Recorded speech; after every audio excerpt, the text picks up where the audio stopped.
What's up, everybody? This is Trysta. Please subscribe to This League. Tap the bell, comment below, and give us a like. We were just talking about the draft, so that is what we're going to be talking about today. On this episode of This League, we are talking about the only thing that really matters, which is fucking off-season moves. Draft, and soon free agency will start on August 2nd, and they affect one another. We already have one massive trade I am so excited to get your thoughts on. This is the trade. Memphis trades with New Orleans Pelicans. Memphis trades Jonas Valanciunas, the 17th pick, the 51 pick in exchange for Eric Bledsoe, Steven Adams, the 10th pick, and the 40th pick in this year's draft, but they also get the Lakers 2022 first round pick, which is also sneaky meaningful. Boy, I did not see that trade coming whatsoever. Yeah, no, I mean, there was that report that they really wanted to move Bledsoe and were even willing to like move down in the draft to offload him, which makes a little sense. I love this for the Pelicans. I love it. I mean, you're swapping Steven Adams out for Valanciunas. I mean, I don't want to shit on Steven Adams too hard, but he and Zion just doesn't work. It just didn't. And Jonas, I think he's better than Steven Adams. First off, he can spread the floor. He's just a way better fit for that team. And you offload Bledsoe. You move back in the draft from 10 to 17, but you really only give up one first round pick and you upgrade like twice. I love it. I love it. I think it might be a win-win. Is it a win? I think it's a win-win. I mean, if Memphis really likes someone that they think they can get at 10 and not at 17, then yeah, which they probably do. That's probably, That's exactly what I see. Memphis, one, they knew that they were going to have to pay Valanciunas at some point. Zion obviously will fit better with Valanciunas than Steven Adams. Valanciunas obviously opens up the floor a lot for Ja. And Stevens right now is going to be a straight lane clogger. So I think that they probably try to go and move Steven Adams. And apparently Steven Adams is like shooting. I think I said Stevens, but I mean Steven Adams. Anyways, so apparently Steven Adams is shooting like 1 million threes now in practice. I don't believe it. To become like the next Brook Lopez. But they get better on defense, right? Like Memphis was not a great defensive team in the perimeter. Right. I mean, or in the interior. Mm-hmm. They're okay with Dylan Brooks. They definitely get better on defense. I think they have to move Bledsoe, I guess. Yeah, no, I mean, I saw a tweet that like they're not Eric Bledsoe doesn't expect to stay there, in which, I mean, he's a clutch athlete, so we all know where this is going. He is a backup point guard. This is how I would describe him. He is a backup point guard with not only who is undersized and obviously strong, but poor decision making and cancerous to any organization that he goes to, including a team with Giannis, which is just sort of stunning. Yeah, and he cost $20 million. And he cost $22 million. 22, right.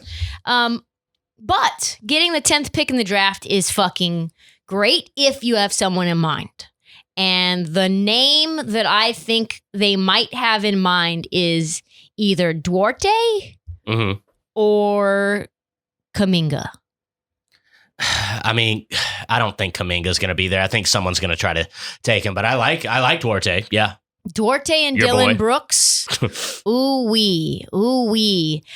This is what the Athletic... So the thing about the move for New Orleans is that they want to go out and get Kyle Lowry. But they could have gotten and been able to pay Kyle Lowry without all of these moves. And this is what the Athletic said about that. Quote, a cynic could point out, and I was like, that's me. That's me, Trysta Krick, the cynic. New Orleans had a means of generating almost the same exact cap space by using the stretch provision on Bledsoe. They could have done that and kept Adams, who makes 3 more than Valanciunas, and allowing the higher cap hold for pick number 10 versus pick number 17. Pelicans would have had $26 million in room just there for a Lowry chase. And, of course, if the Pels end up keeping Ball and Hart, cap room will end up being irrelevant since they can re-sign them both with their bird rights. It is a confusing trade to me. The craziest thing, though, now is that the backup center that you thought you had in Jackson Hayes is now probably going to jail. Yep. Facts. Like, actually jail. They drafted him at 8. The breaking news is that he recently got into an altercation, I think last night or a couple nights ago, there was like a disturbing the peace or domestic disturbance call. Police came over. Jackson Hayes didn't want to, allegedly didn't want to let him into the home. And then he beat a police officer's ass and put him in the hospital and then had to get tased. Then he was taken to the hospital. I mean, it doesn't sound like a funny story, and it's not, but it kind of is. Right. I mean, it isn't, and it is. But they need to find a backup center now in the draft. So 17, maybe Kai Jones? I don't know. Maybe high teens, early 20s. Both Texas boys. Both Texas boys. Only a few big men expect Kai Jones to be on the phone with David Griffin. Like, hey, I heard you guys are in the market for a big man. I know. Sick humor. Also, you have to lock up Jonas Valanciunas. His market value has gone up as well. You need to just re-sign him ASAP, Rocky. Because you have no one now. Let's talk about the draft in general. Right now, consensus top 4. Cade Cunningham, Oklahoma State. Jalen Green from the G League Ignite. Evan Mobley from USC. Jalen Suggs. As an aside, Jalen Rose should be proud. Jalen Rose... his mom birthed the name Jalen, and now we have 2 Jalens going in the top 4 of the draft. Yeah. My favorite personally is Jalen Suggs. I've said it once. I've said it a million times. I like a two-way player. He's sneaky athletic. He's very competitive. We know that he's got the clutch gene. He's one of the freak. I don't know if you've ever heard this story. Kid's from Minnesota. He played a million sports. Every time he tried one, he was like the best athlete on the field or court or anything. Yeah, obviously, yeah. He played soccer for the first time, and the coach said, could be myth, could be not myth, that in the middle of the first practice, Jalen Suggs was the best soccer player on the field. In the middle of the first practice. So I like his athletic ability. 6'5" is fucking big. He doesn't look 6'5" to me. 6'4", 6'5", two-way guard. And he is cousins with Terrell Suggs, which means he's a fucking hard rock. And anyone related to Terrell Suggs, I trust in. He's your number 1 in the whole draft? No, he's just my favorite, like, can't miss. Like, any team could plug and play. You know what I mean? Like, not everybody outside of, like, maybe Portland or something, like, but still. I like him. I like him for... I like all these guys. I like him for almost everyone. I think he'll go number 4 to Toronto, draft Jalen Suggs, which would be fucking heartbreaking for Toronto because you don't want Evan Mobley. You don't want Jalen. I don't know who you would get at that point, but I don't think you already have Pascal Siakam. Probably he's on the move, but I think it just fucks up all your plans if that's what happens. Yeah. The closest to me out of those 4 of not panning out is Evan Mobley out of SC. I just think big men, skinny big men out of Southern California, just the closest out of all of them. I get it. I like what he gives you on defense. I think he showed, he has the ability to develop into a scorer, not saying that he will, but I like what he could bring athletically and defensively. So I kind of think Mobley's an immediate impact guy with the ability to get way better. Who is your favorite out of those 4? I like Cade. You are just jizzing all over Cade. I like Cade. What he can do in all 3 levels at 6'8". He's shown flashes of playmaking. He's big. He's got an NBA body. He's not going to get like tossed around on defense unless he's just like a total shithead, which could be, but I don't think he is. I like Cade. I really like all these guys. It's tough. Like, I'm glad I'm not a GM right now in this draft because it's tough at the top. Tough at the top, but we all know kind of where it ends up in the top 4. Unless somebody goes insane. Like, the one guy that could potentially, I don't know if you saw ESPN Plus put out a whole, like, scouting report. The one guy who is kind of like a wild card to potentially fuck up the top of the draft is this guy, Alperen Şengün out of Turkey. Yeah. Who is ESPN's number 1 overall prospect, which we will get to him. And he's like apparently, quote unquote, could be the next Jokic. And people have him going, I know, you're like, your eyes are darting back and forth. Like, who the fuck is this guy? Look, it's a strange thing, but he could easily, like a GM, there could be GMs hiding in the weeds, pretending to love whoever. We'll call it Evan Mobley. And actually, they end up just saying, no, I'm going to take a flyer on this guy. If that happens, obviously, all kinds of chaos will pan out. After that, after the top 4, which I think is largely set, you've got James Bouknight. UConn. From UConn. 6'3.5". One of the best handles in the draft. Played at UConn. Been moving up the draft board because his workouts have been phenomenal. He's streaky, though. He's streaky. I think the best fit for him is probably Golden State at 7, potentially. What do you like about him? What do I like? I mean, he's shifty. I actually think he's a little taller than that. I have him at 6'5" in some things. Yeah, I mean, his shooting is a little streaky, but I think his body's pretty good. I like him in that like mid lottery range. I think that's the exact type of player you hope to get in the mid lottery. I think he's like could be huge upside. Like I have huge draft analyst type friends. Like they live and breathe this stuff, and they're like, I like this Bouknight kid. Mm-hmm. He looks bigger than 6'3.5" for sure. Slender. But yeah, he could go anywhere from 7 to 12. I could also see potentially Memphis taking him at 10 to go with Ja, which is a possibility. Maybe Orlando at 8. Mm-hmm. I don't want to see any of these guys go to Orlando, honestly. I don't. But I mean, the funny thing is, like, someone will. Well, I mean, everyone's a fit in Orlando because they need everything. Correct. So, like, everyone is a potential landing spot is Orlando, but like, I just don't want. If you need a lot of development time and a lot of development energy, you shouldn't go to Orlando. You should go to San Antonio or Miami or not even Golden State. Golden State, no. I mean, Orlando just hasn't really shown the ability to develop anyone. Yeah. Anyway. I mean, Oladipo is the closest, and like they got rid of him like before he became his best. He was like fully baked. Yeah. I think possibly the only reason that he really panned out is because he ended up going to Oklahoma City and then to Indiana. So possible, yeah. Oklahoma City, great landing spot if you need to develop. They are not committed to winning anytime soon. And so you're going to get a lot of reps to try shit out. Corey Kispert, kid is, I think, going to move up into one of those roles like a Joe Harris or a Pat Connaughton. He's 6'6" like Joe. White guys who can shoot. White guys that can just shoot the shit out of the ball. Off the dribble, spot up. 50, 40, 90 guy, potentially. Gonzaga, fully formed 22-year-old. Like, that guy could fit into pretty much any roster. I think probably Golden State would make somewhat of sense, or Indiana, or maybe the Washington Wizards. Indiana, of course. I mean, I could totally see him in a Pacer uniform. Yeah, right? Yeah. Like, he's already built for yellow. Yeah, no, I mean, he's a really good shooter. He shot 88% free throws last year. Like, that's kind of, I read like a long time ago, that's what GMs like look for more in like, can they develop a shot is free throw rather than field goal and 3-point percentage, because shots like over the course of a game, they'll get better at taking contested shots, but free throw shows like just like raw ability to shoot. Yeah. Yeah. So, yeah, no, I like what he can bring. I mean, the 22 thing, but I mean, Cam Johnson was 22 when he got drafted. Was 23 maybe when he got drafted. So that's actually maybe a decent comparison for him too. Yeah, 6'6". He's I don't think he's as athletic as Cam Johnson. No, I don't think he is either. But like, no, he can't move like Cam Johnson. Can you see him dunking on PJ Tucker like Cam Johnson did? No. I don't think so. But to be fair, I didn't think Cam Johnson could do that either. So. Facts. One of my favorite players, and I'm super biased, super biased, Chris Duarte.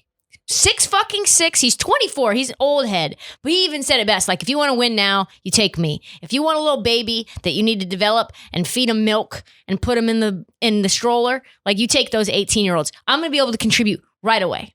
Ready to play. Probably one of the most ready to play guys in the draft. He's super athletic. He can shoot a lot. Not as well as like Dylan Brooks. Like, Dylan Brooks has developed like into a much, I think, a better shooter. There's a potential that Memphis could take him again at 10.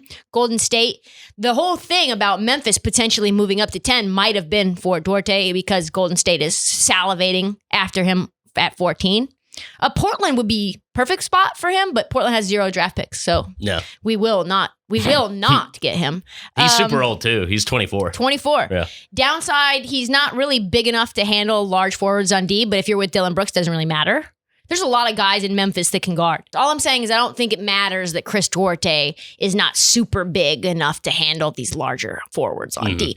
A lot of places want him. What do you think? You just think he's too old? No, I'm not like down on him at all. I mean, he is like a little old. Like if you're at the top of the draft and you're looking to do a complete rebuild, you may want to go with a younger guy. But for like a Golden State or a team that you think is like close to maybe getting there, and this guy can be like a reliable, bench player to start out. Yeah, I like him. I forgot to say Chris Duarte went to Oregon. He did. Ducks, go Ducks. Let's talk about guys who are, I think, big risks. I think that's probably what people really want to know. Is like, when you see these names, should you be concerned? And I think the biggest one, I bounced around with this guy. I was like, is he a sure thing? I thought he might be a sure thing at first.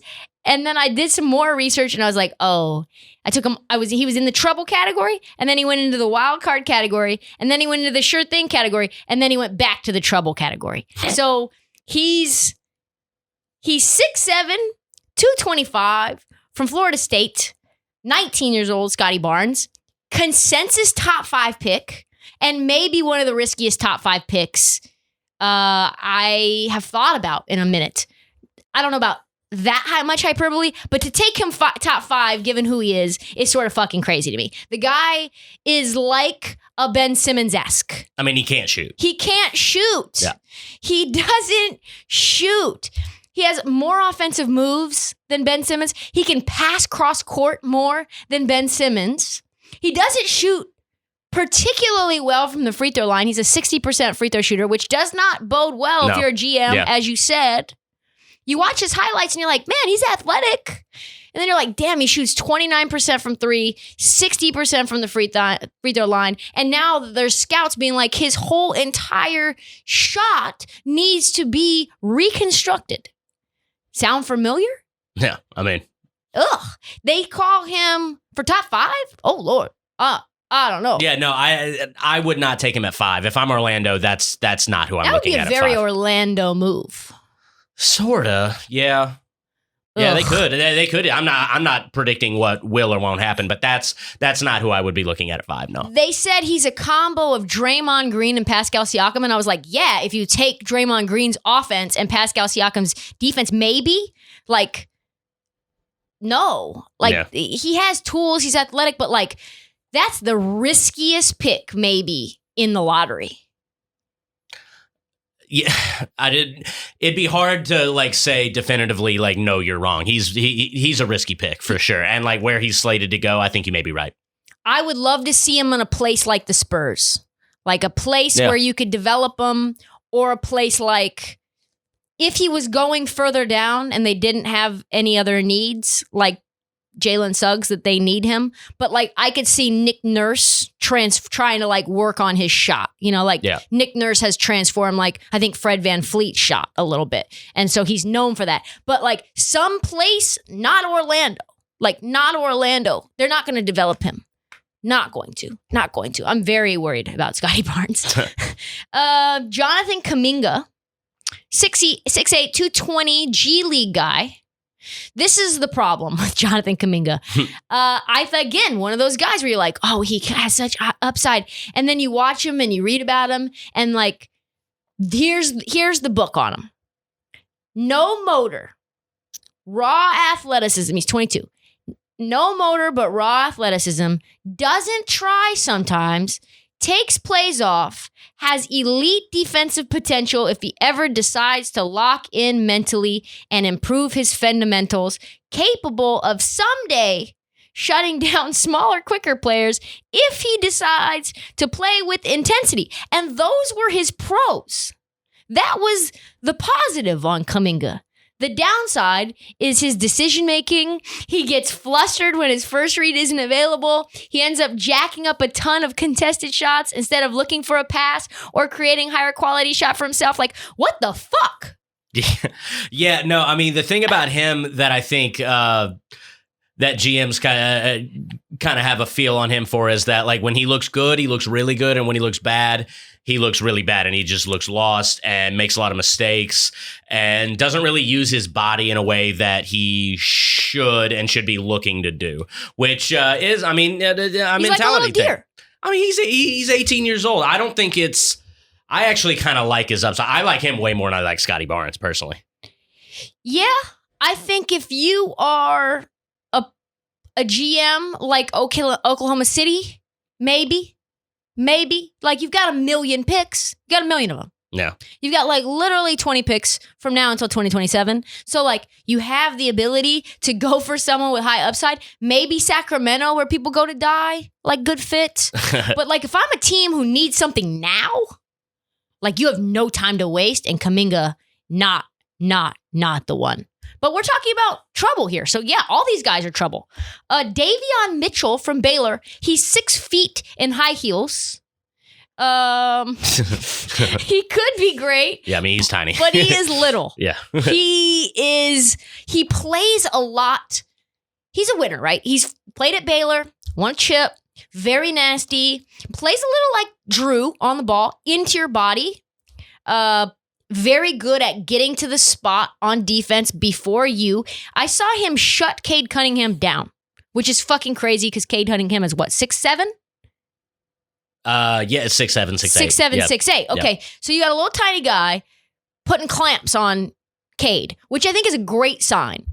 He's skilled. He's like a smaller, quote unquote, Donovan Mitchell. They say. They say. D Mitchell, and they both wear 45. And Yeah, it's both- actually confusing. I think if he was 6'3", he'd go top 3. I don't know about top 3 because he still is old. He's like That's true. 23 too. That's true. But he would definitely be going higher. Yeah. He's actually a weird one because he shot really well from 3 and not from free throw. So which means maybe it won't translate. Correct. Yeah. No, he's a big risk, and he probably will go top 10. Like I've seen him linked to At 8. Yeah, I've seen him linked to like Golden State maybe, which I don't like. That at all. doesn't make. Here's the thing. Only certain players fit for Golden State. Guys that are going to contribute for sure. Guys that are going to help them win now. If they're keeping those picks, we already know it's a problem. We talked about that before. But if you're going to come in and like Clay's healthy, we think, and Steph and Wiggins, who knows what's going to happen with him, probably going to get discarded. You need someone. You don't need another undersized guard now, do you? You don't need that. And I don't think he's going to be able to get a shot off. There's a potential. You're 6 feet flat. And I just don't see it. He could end up like Trey Burke, just bouncing around. He could, yeah. I mean, if your shot doesn't translate, like Trey Burke's like didn't, like, yeah, no, you're looking at that. Yeah. So I could see him, and there's not that many people, there's not that many teams that really need him in the top 10. So like I could see him actually falling down to like 15 to Washington, which I think would be a decent fit. Yeah, he could. I don't think he will. I've just seen him in enough mocks, which I know is not a good reason, but I feel like someone in the lottery's taking him. Let's look at these picks. Let's look at the draft order really fast, because once you start getting down there, you're like, I don't know. So we know the top 4 are spoken for. Orlando 5, Oklahoma 6, Golden State 7, Orlando again at 8. What you think Orlando will take them at 8? Good. They would be dumb. It depends on who they take at If 5. they take Scotty Barnes, let me just say this now. If Orlando takes Scotty Barnes and Davion Mitchell in this year's draft, I'm putting out a state. I mean, that would be a laughable travesty. Such an Orlando Magic / Sacramento Kings move. Yeah, that would be ugly. Thankfully, the Sacramento Kings. So, okay. But then at 9, Sacramento doesn't need a guard. So they have Sacramento has Buddy Hield at the 2. They have Tyrese Halliburton, and they have Fox. So we know for sure Sacramento's not drafting a guard, correct? Right. Yeah, no, Okay. that would be. Then you've got Memphis at 10. Are you going to pair Memphis, Ja Morant with Davion Mitchell? No. Don't make no sense. Then you've got Charlotte, a plethora. You've got Devontae Graham, you've got Terry Rozier, and you've got LaMelo Ball. So they're not going to take another point guard. Then you've got a bunch of point guards in San Antonio. we don't know what's going to happen with them, but you got DeJounte Murray, you've got what's his name? Derek White. Yep. So I don't know if San Antonio decides to do that. I don't see Popovich being or R.C. Buford being super interested in an undersized guard like that. So then now you're talking about Indiana. Is he going to Indiana? I don't know. Like you've got guys, and then you've got Golden State popping around at 14. And what if Duarte's there? Then now you've got Washington at 15. So yeah, no, I'm not huge on him. So that wasn't me vouching for him. I've just seen him in the lottery, just most places I look, I feel like. Yeah, we'll see. Franz Wagner, another risky pick. Mostly because he is Mo Wagner's brother. Right. And we know, man, what do I need to say? He has no real bag. And I love the bag, personally. No offensive moves, no shake and bake, no creation of his own shot. He's never going to be a go-to scorer in the league. He's a pretty good shooter. That's shooter, though. Yeah. Good spot-up shooter. Good off-the-bounce shooter. Yeah. If he can develop into like an NBA-ready like defensive player, he's got a role. He's got definitely have a role. Probably a pretty good role if he can become really good defensively. If you could be like a better Duncan Robinson. Yeah, better and way bigger and bigger for sure. What is he? 6? He's like 6'9". 6'9". Yep. Duncan Robinson 6'6". Yeah, 6'7". like that, yeah. Good defender, can score, but not score. You know what I mean? Yeah. Can score, not score. Golden State maybe at 14. I think he would have a great role there at 14. If Duarte's gone at 10, I think he would immediately contribute there. The Golden State thing is so weird because, it's hard to imagine them, and Kevin O'Connor said this too, and saying something like it's hard to imagine them playing 2 rookies and Wiseman. Well, they're not going to keep Wiseman, are they? They could. I haven't heard much chatter lately. Sheesh. Steph is going to be unhappy. It's going to be unhappy. They're trying to move. They better get, if they got Suggs, that would be nice. That would be nice. That would help. I don't know. If you got 14 and 7, traded up to 3, maybe gave them Wiseman, and then they knew that they weren't going to keep Jared Allen, and so they just kept Wiseman. Yeah. I don't know. It's weird. Another guy I think is not very good. Isaiah Todd. G League guy. Yeah. Maybe the worst of the G League guys. Well, it was funny because they were all on the same team, and he's the one that kind of no one cares about. No one talk. Yeah. No one cares about. Yeah. Amongst. Yeah. In reality, if we're being blunt, no one cares about Isaiah Todd. No. He's slated to go in the early to mid 20s. Not a good shooter. And the book on him, just athletically gifted, as a lot of guys that are 6'8" are. This is what the scouting report says on him. The cons are his shot selection. He settles for contested mid-range jumpers when he should pass. Okay, so that's a bad trade. What does that mean to me? Bad decision maker. Yeah. Right? Not thinking. Not a good thinker. Not great IQ. Then, these two really concerned me. Prefers to play on the perimeter and doesn't make much of an impact rebounding the ball or protecting the basket. Hold, pause. I know what you're thinking, but there's another one that will make you think it even more. Lacks toughness defending on the interior. Bigs plow through him underneath the basket. So he's soft and not very smart. Yeah, and if you're not contributing much rebounding, that's a problem for a power forward center for sure. Yeah. Yikes. When you're not going top 5 to 10 and you've played significant minutes in the G League and no one cares about you, and you're measuring up against men, which I think raises your stock because they just kind of change the scale that you're evaluated on. You're 18 playing against men. It's not a good sign. No, he actually shot okay in the G. He shot 36% from 3. He should. He wants to stay on the perimeter all the time. Right, exactly. And what they said about decision making, he would settle for shots. Honestly, I can kind of see how you could run into that in the G League because it's not like you're playing in college and you really give a shit about wins and you got a bunch of fans that really care if you win, and if not, they're gonna be mean to you on Twitter and shit. You're really there to put up numbers and get stats. So I can see how a 19. Fuck passing. I need to just shoot this. Right. And I'm not saying it's good. I'm not trying to make excuses for that, but I could see how a 19-year-old could fall into that in the G League. Facts. Yeah. Because nobody's like, hey, did you see what Isaiah Todd did on Tuesday night against the fucking Iowa Energy? Yeah, and you see it in the summer league all the time, too. I mean, to like actually probably a similar extent. Like, they're not caring about that. I think Anthony Simons put up like 50 points in the summer league. Yeah, no, you're getting your stats. It's a stat padding situation. Yeah. Best landing spots, I think Brooklyn Nets could be a good one. Isaiah or DJ's on the move. Yeah. I mean, that'd be sick if they could get someone with that potential there. I think he might be someone takes a chance on. You think so? Could be. I think Clippers could use him at 25. Yeah. That would be an interesting, because they're good at developing guys. You got Jerry in there. They need a big man. I think Ibaka's probably, I think he might retire. Really? I don't know. Damn. It's not good. He's not healthy, right? So they need someone else. Maybe it's him. Maybe it's not him. Wild cards. Alperen Şengün. 6'10", from Turkey, 18. I think he was the MVP of the Turkish league. Yeah. Insane. If you've watched him at all, his footwork for being that tall is fucking absurd. He's massive. His footwork, he can just spin, change pivot foots. He's got so much touch around the rim. He has a little tiny baby jumper. I've definitely seen him shoot threes before. Yeah. I've seen him. He does have a crossover step back, which is kind of wild for someone his size. He could be like a Vucevic or a Sabonis. The upside, the absolute ceiling is Jokic. I don't think that's happening.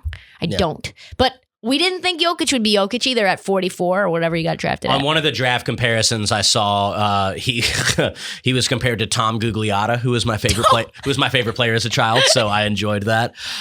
He shot super well from the field. He shot like 68% in the Turkish league. So I hope he won MVP. Yeah, no, I think he's a nice player that probably develops into at least like a decent role player. Like someone will, like if he finds his way on a good team, like someone will find something to do with him. I think this clip is going to get used again. I think we're at this moment where you're like, he could be, we'll see. Yeah. We'll see. I think possibly Oklahoma City might sneaky get him. Like maybe at 6. Yeah. Maybe Memphis is traded for Steven Adams, and maybe he plays 4 and Steven Adams plays 5. Who knows? I don't know. I would love him there. Charlotte would be incredible for him. LaMelo, Hayward, Miles Bridges. That's a fun team. The kid can pass. He's got a lot of touch. He can rebound. He also is quick to snatch. He's got some toughness. He's got some toughness for like a guy in Europe. Yeah, I mean, if he develops his passing and like all that, then he could become like a diet Jokic kind of. That's like if he could do something like that. He's a little slower, but not by a lot. Yeah, which. Yeah, you can change your quick twitch. And he's shorter. He's not as big. He's not going to be able to like shoot over guys like Jokic. No, but, yeah. but you can develop a quick twitch. Like you can fix that a little bit. Oh, sure. So, I like him a lot. I think somebody might reach for him. Joshua Giddey, another guy who's moved up the draft boards from the NBL. Cue the down under music. 6'8", Australia. He's looked great in the Olympics, looked great against Team USA, shredded us. He put up 14 against Nigeria. He can pass. He's got court vision. He's got like decent floaters, I would say.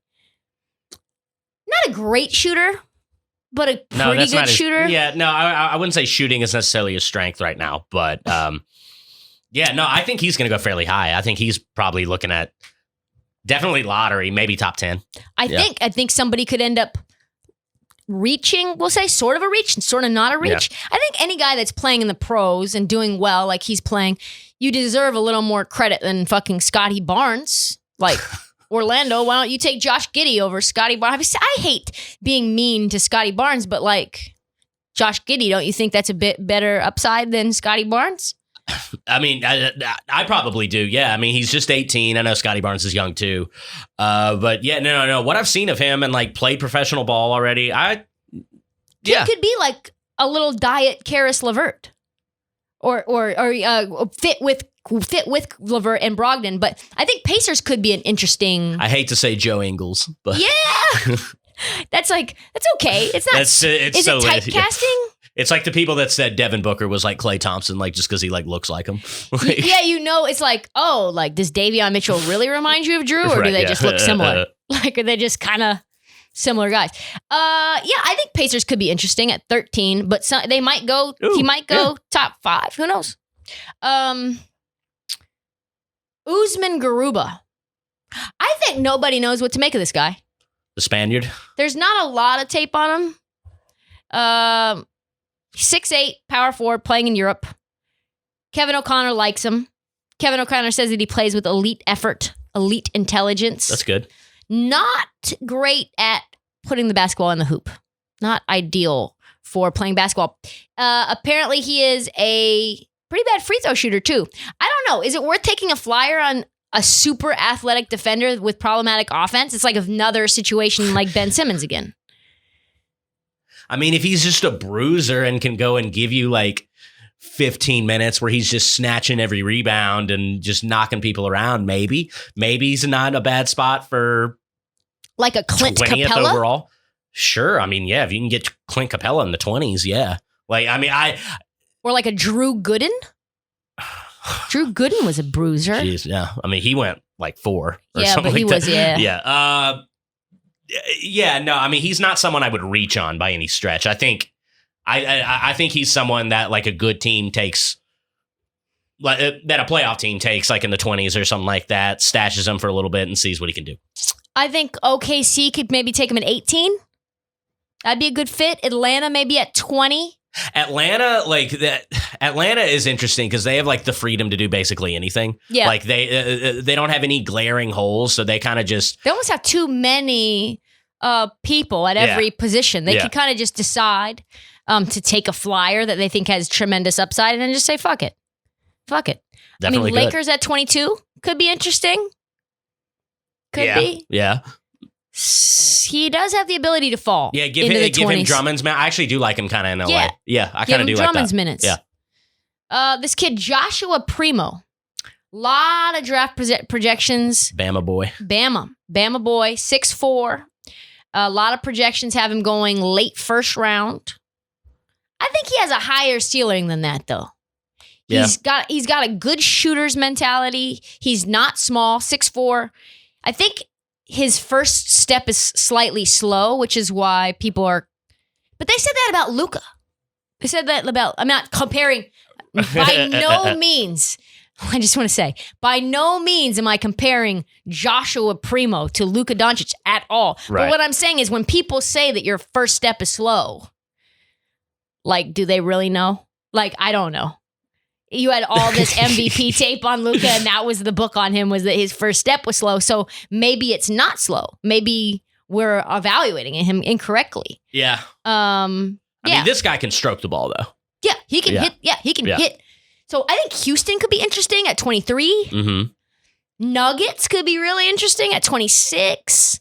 Sixers too. Sixers, I like. It depends on where he falls. Like even like Phoenix could maybe it really just depends on where he falls. Because like this is another guy that I think someone may just fall in love with him in pre-draft and like either trade up and get him or something like that. I think he's actually a decent candidate for that. I think so too. Yeah. He's smart. He can shoot from deep. He can create. He can get his own shot off the bounce. Like, I think he could end up really helping a team with his offense. So yeah, I think it would be great in Phoenix. Yeah. Like as a succession plan. He probably won't last till that long. 29? Yeah. No, I don't think so. Flyers.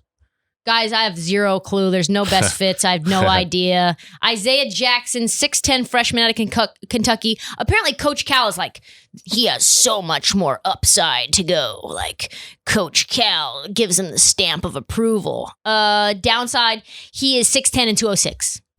As a comparison, I looked this up earlier today. Mm-hmm. DeAndre Ayton, when he got to the University of Arizona, was 230.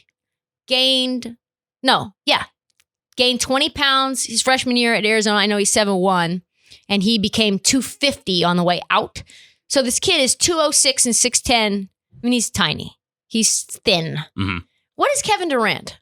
230? I couldn't tell you. I'm bad at keeping 230. track of weights. Yeah. I mean, the kid That needs sounds muscle. Right. Yeah. The kid needs HGH. He definitely doesn't. He does not shoot threes. Like, I don't think he may have shot like one or two like all season at Kentucky. And that's a massive problem for bigs, that you're not even taking them in college. Like, you're not even taking What them. if Coach Cal didn't let him? That doesn't sound like something he would do unless he's just so bad. Which either way, like, it just proves that he's bad. So yeah, that's a problem in a developing player. I would say that. And Coach At that Cal position. is known for developing guys. Yeah. And so if you don't have a shot now, will you have a shot 3-4 years from now? I mean, DeAndre Ayton was hitting threes. He doesn't even need to shoot threes now, but he can take threes. He can hit threes. I've seen it with my own two eyes. Mm-hmm. Man, I'm going to butcher this name. Ayo Dosunmu out of Illinois. 6'3". Yeah. Flashy guard. I think I said it right. Hardworking junior. So he's a little old. 6'3", probably closer to 6'1.5", 6'2". So they're probably lying about his age. Anyone who's they don't say is 6'3.5" is really probably under 6'3". Yeah, maybe. I don't trust it. Wild fucking passer. All over the place. Scouts like his defense. Do you think that scouts are overrating defense right now? Like, just where we are in the moment? I think it always just becomes a thing in the draft process just because you're trying to look at anything and everything. And like you maybe do that because you're trying to like balance out, how good you think a player is. But at the end of the day, like, they got to be able to make baskets. Like, even if you are drafting them for their defense, they got to be able to like kind of make baskets. And yeah, no, I think that's something you definitely run into. Yeah. I mean, when the downside people are saying is whether you can get open looks at the next level. Yeah. I mean, they're lying about your height. They just are. And he turns the ball over. I don't know where he's going to go, but this is actually one of the guys I'm looking at for Phoenix a little bit. Just because I know I don't know he'll be there, but he might be there. There's a good chance he'll be there. Do you think he will fit in? Maybe. I mean, probably not right away. I'm not saying he'll come in and like get minutes on the Western Conference champions immediately, but I kind of like what he could do. This is maybe my personal most intriguing pick. He's probably going to go into the second round. And if Portland somehow, some way can get a second round pick, this would be the one I would want them to use it on. I'm excited. Isaiah Livers. Okay. 6'7", Michigan forward. He would have 100% been a first round pick if he wouldn't have fractured his foot.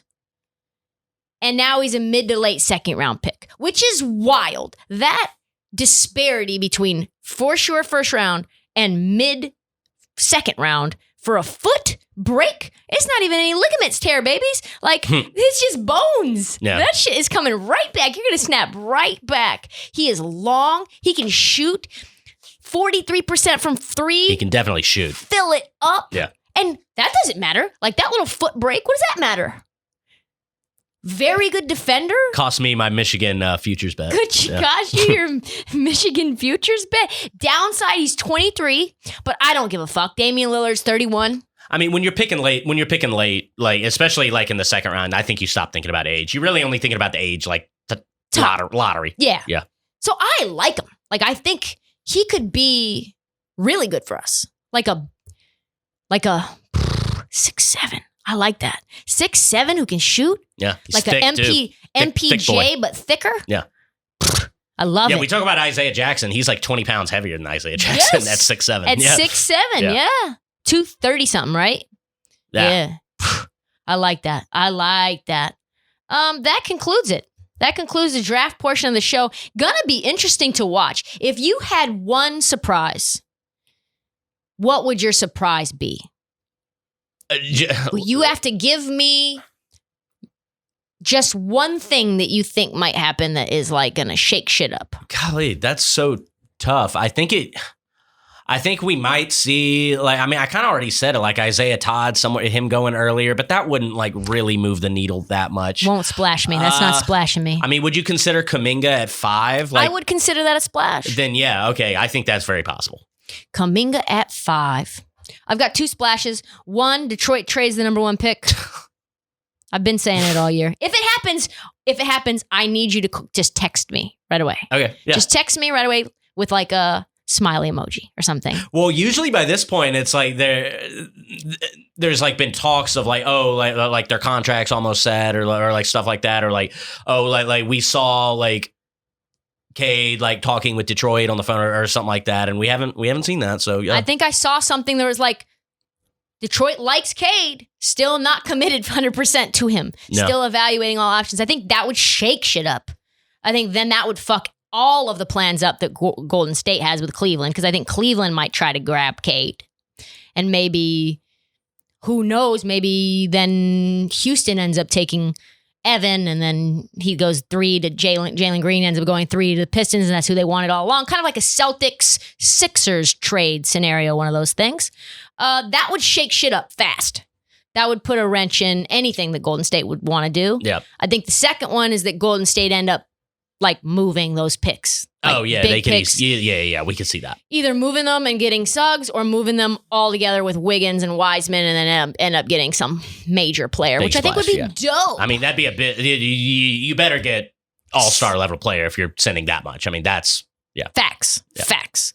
So I think that would be it. That's my main surprise. Yeah. I know that there will be one that we cannot foresee. Yeah. I want to talk about Cam Thomas for a second. Little tiny scoring guard. Actually, he's not that tiny, but guard at LSU. Yes. I think he has like Lou Williams potential. He can fill it up.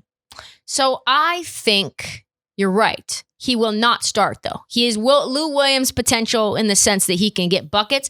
The thing I don't like about Cam Thomas is around the rim, it always feels like he's an under the rim scorer. Like he's always coming down when he's finally letting it go. Yeah, his layup package needs work for sure. But I mean, he's got a great mid-range game. I think he could really help a team. Yeah, I think he could help. Where do you think he'll go? Do you like him for Phoenix? Do you think he'd go 29? Because that would be a great. He could if he's there. Be a great spot for. Yeah, no, he's definitely one of those that I'm thinking about. He feels like a Phoenix player. Yeah. You know what I mean? He's like great in the mid range. Mm-hmm. He has an interesting shot, like sort of two piece hezzy in like. But once he's got an interesting like rise, but his like release is like there. He has a smooth release, but the rise pause, which I think is great for mid range. Yeah, but he pauses even from deep. Yeah, he kind of does. I like him. But you're for the LSU guys. I'm not. It's a little bit of LSU bias. I won't lie, but he's falling on boards, and I don't really know why. Because of his layup package. Yeah.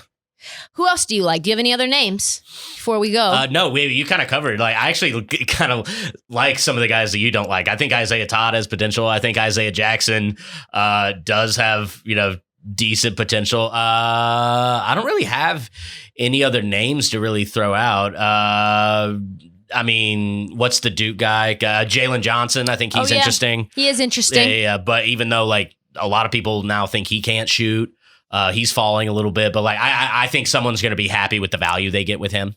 One question. Do you think Ben Simmons' playoff performance changed at all how people saw prospects in the draft? Yes or no? Yeah. I do too. Yeah. I think it changed everything. They're like, if you're not going to shoot, you could be a max guy in big moments and you would just pass it all the way up. If you can't shoot free throws and you're not going to shoot, what are we doing? No. And I think it's changed my mind too. Like, I'm like, oh, Scotty Barnes. I'm like, nope, not Scotty Barnes. All right, that's all the time that we have for the draft show. Please please subscribe to all the social channels. Yada, yada, yada. We have This League merch on sale. Yada, yada, yada in the Barstool store. Probably some This League merch coming for next season. That's all the time that we have.